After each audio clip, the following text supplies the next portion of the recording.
Let's dive deep. Chapter 6. The Djinn That Slipped. The Shell of Djinns by Malik Sharif.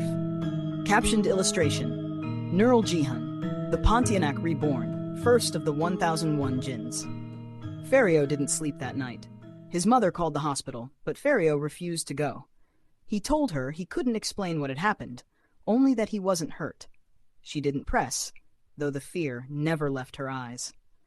When she finally left the room to rest, Ferio locked the door. The box still sat in his drawer, heavy, quiet, as though it hadn't moved in years. But now, something inside had shifted. He peeled back the damp cloth. The spiral on the lid pulsed faintly, like a heartbeat. He hesitated, then opened it. Inside was the shell, smaller than he remembered in the vision, no bigger than a coconut, but it radiated heat and depth. Its surface shimmered with ancient etchings, constantly shifting, like ink in water. Ferio felt it watching him. "One got out." He blinked. The words weren't spoken aloud, yet they echoed inside his skull. A voice, female, ancient and amused. The gates cracked when you crossed over, just for a moment, but long enough. Suddenly, the temperature in the room dropped, the mirror fogged, the ceiling bulb flickered and died. Shadows curled at the edge of the room like smoke. Ferio backed away, gripping the drawer's edge, his breath trembling. A shape formed behind him. Tall, pale, draped in hair as black as oil. He turned slowly, already knowing what he'd see. The Pontianak.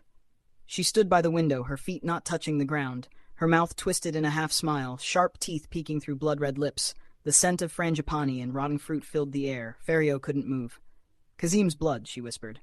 "At last." He tried to speak, but his voice caught in his throat.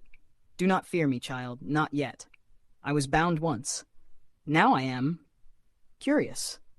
She floated closer, tilting her head. "You cracked the shell. You, the boy with fire-touched words and the gift of foresight. The seas told me. The mermaids sang it. The underworld stirs, Ferio." Lightning split the sky outside. "And now, your name has been spoken in the world of Djinns. And once spoken," her eyes flashed. "It cannot be unsaid." The light returned in a sudden snap. The room was empty, the mirror clear. The box still and silent. But Ferio knew. Something had slipped free, and he wasn't the only one who could hear the whisper in the dark. The light returned again. The room was still, the box silent.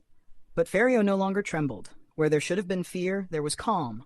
Not numbness, but something deeper. A knowing, an instinct that told him, this is your world now. The whispers in the walls, the shadows in water, the banshees in mirrors. He belonged to all of it. The fear was gone. He walked slowly to the window and whispered, not in fear, but in invitation. "Come back." The words hung in the air, thick with power. They were not a command, but a call. And she answered. The Pontianak reappeared, not in a burst or a scream, but like a flame folding into light. Her monstrous form shimmered like mist, twisting, reshaping, until a woman stood before him. Beautiful beyond words. She wore a black ancient kabaya laced with golden thread, its sleeves sheer like breath. Her long hair was pinned with gold, 7 pins shaped like spears and lotus flowers. Her eyes glowed like deep amber, filled with secrets older than nations. She smiled, not cruelly this time, but with recognition. So, the boy becomes blood. She bowed her head slightly. Ask your question, child of Kazim, I will answer. Tonight, we speak as kin beneath the veil. Ferio took a breath and stepped forward, heart steady. Tell me about the shell. Tell me everything.